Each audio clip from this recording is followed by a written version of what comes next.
はいどうも、ビバです。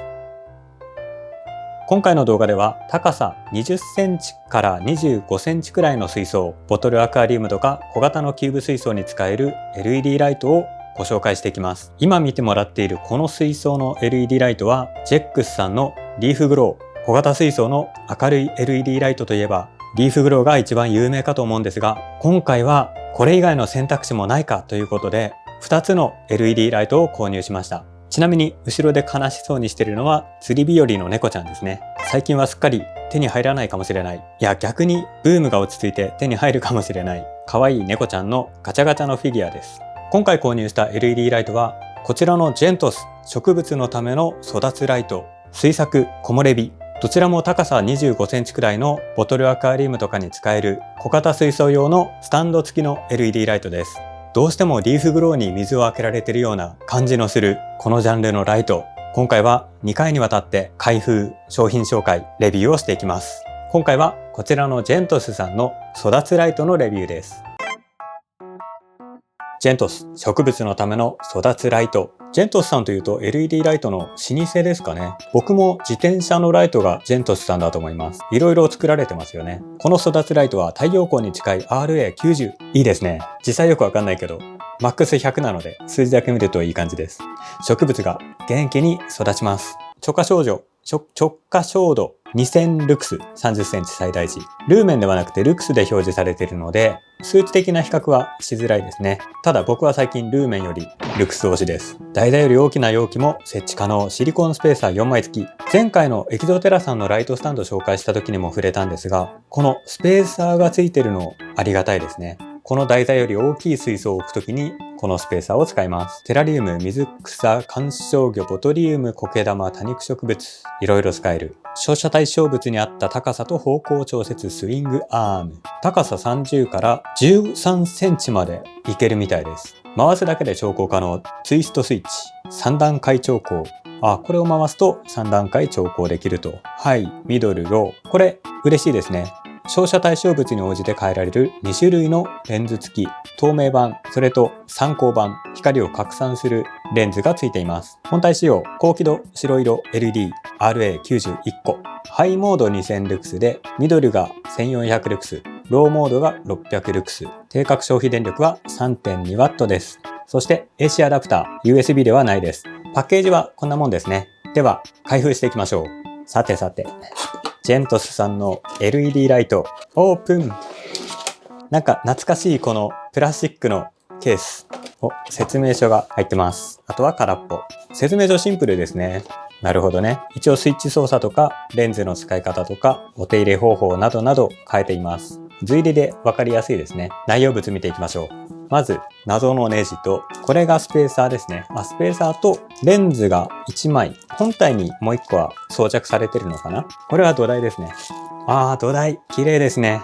これはもう小判ですよ。裏面は布が貼ってあります。薄めのフェルトみたいな感じで、水槽用マットとはちょっと違う感じの布が貼ってあります。この土台は結構切りっぱなしみたいな感じでエッジが立ってるので、これが貼ってあるので水槽台には傷がつかなそうですね。この白い箱は、これはもうアダプターでしょう、きっと。これで違うもの入ってたら僕は驚くよ。はい、アダプター。アダプター結構ちっちゃいんじゃないですか。そして縦か。いいっすよ、縦でもいいっすよ。AC アダプターと、そして本体を開けると出ました。ジェントス育つライトです。想像通りのこの手のひらサイズですね。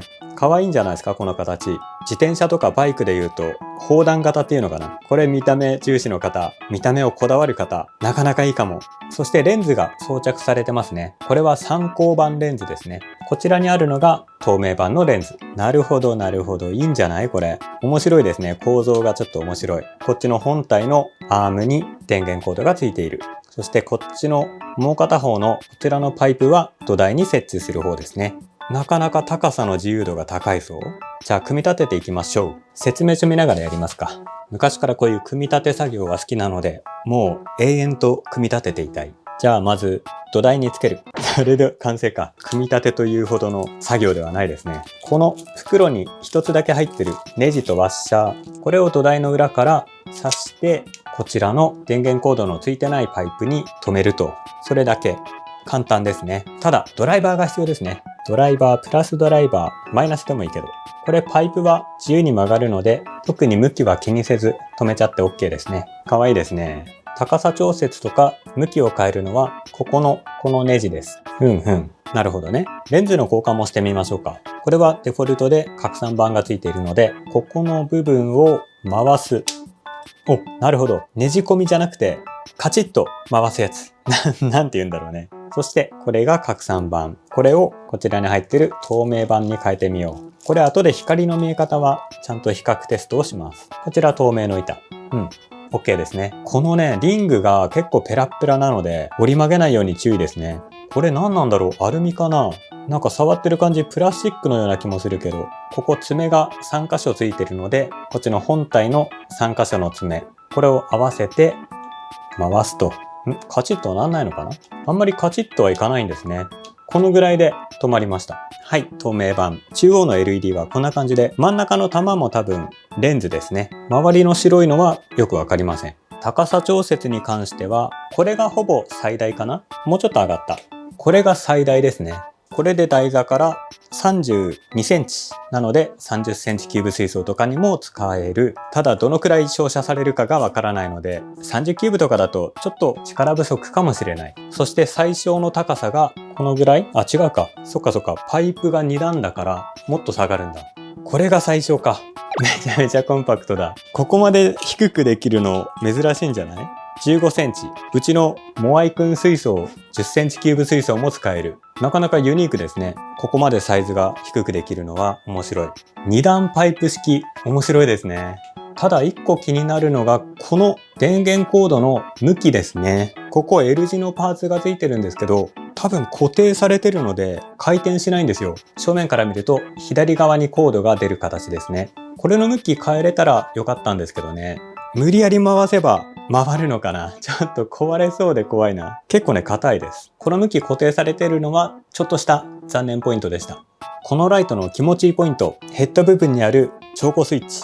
これね、気持ちいいです。気持ちいい。ぬるって感じでずっと回る。いいですね。このアポロ型のスイッチ。アポロスイッチ回りますね。気持ちいいですね。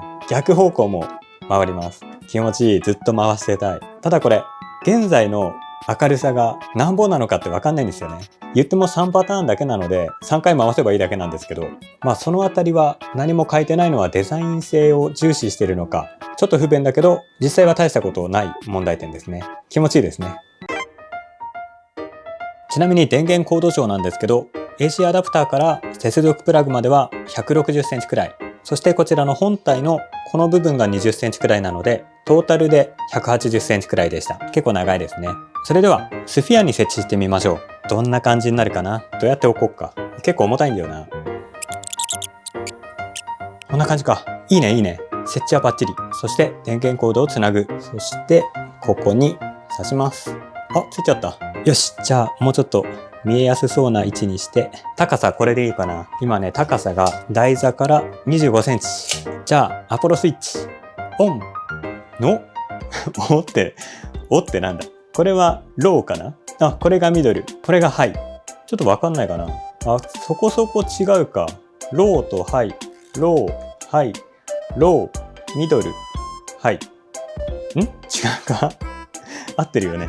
ハイ、ロー、ハイ、ロー、ミドル、ロー、ミドル、ロー、ミドル、ハイ、ミドル、ハイ、ミドル、ハイ、ミドル、ハイ。ローハイは結構違いわかりますね。そうですか。これちょっと後で写真を撮って比べてみましょう。はい、今ちょっといろんなところについてたライトを消して、この育つライトだけの明かりで撮影をしています。カメラの設定や見る環境でも異なると思うんですけど、だいたい今見た目と合ってる感じですね。こんな感じの若干ムーディーな感じの LED ライトです。今高さが25センチなので全体的には照らされてるかなと思います。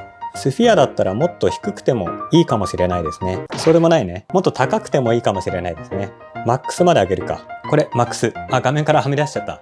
いいですね。この落ち着いた感じ。なかなかいいですね。これは今育つライトを設置して横から見た状態です。横のアームの長さ、これがどのくらいになるかというと10センチ。LED の中心部からこのパイプまで10センチ。一辺が20センチとか直径20センチの水槽だとちょうど中心くらいまで来ます。このスフィア20センチくらいなのでだいたい真ん中に来てますね。せっかくなので隣にあるキャンドル、これも設置してみましょう。キャンドルはこの LED ライトの砲弾型も相まってちょうど綺麗に収まりますね。この縦長のティアドロップ型キャンドル、育つライトとの相性バッチリかもしれない。ちょうどこの土台にも乗っかってますし、ライトも中心に来て見た目すっきり、相性バッチリですね。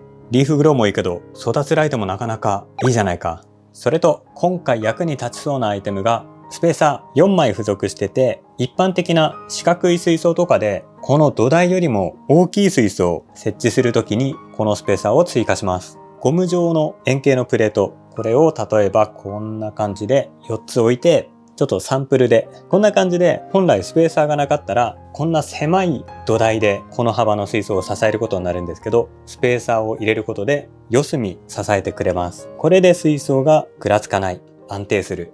スペーサーがない状態だとどうしてもねグラグラしちゃいます。このスペーサー付属の配慮嬉しいですね。では明るさの違い3段階と透明版、参考版、レンズが2種類あるので全部で6パターンの見え方の違いを見ていきます。ちなみに色温度がわからないのでホワイトバランスはオートにして ISO は1250で固定しています。まずこれは透明版のローですね。明るさと見え方はこんな感じです。こちらがミドル、こちらがハイです。若干岩が白飛びしてるかな。ではこれを拡散版に変えます。こちら拡散版のロー、拡散版のミドル、拡散版のハイ。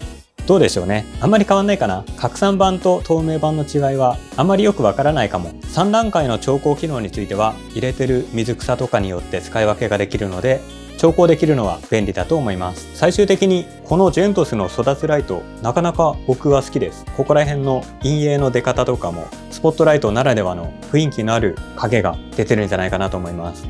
めちゃめちゃ明るいっていうわけではないのが結構好きですね。岩肌感はこんな感じです。どうでしょう。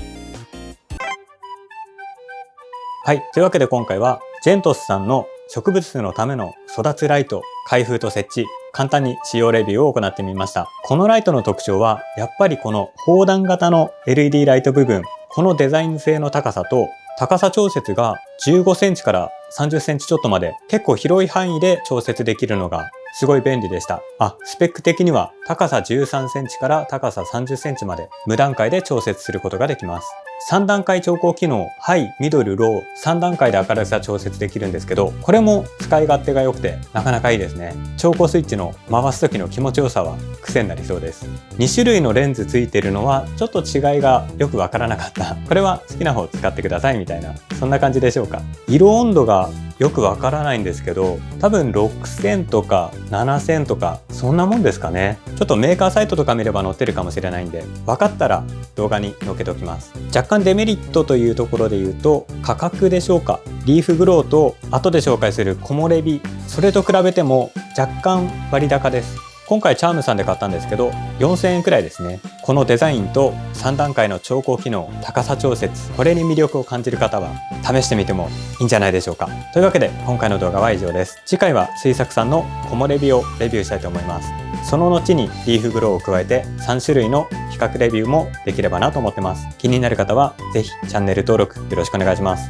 それではまた次回の動画でお会いしましょう。ご視聴ありがとうございました。バイバイ。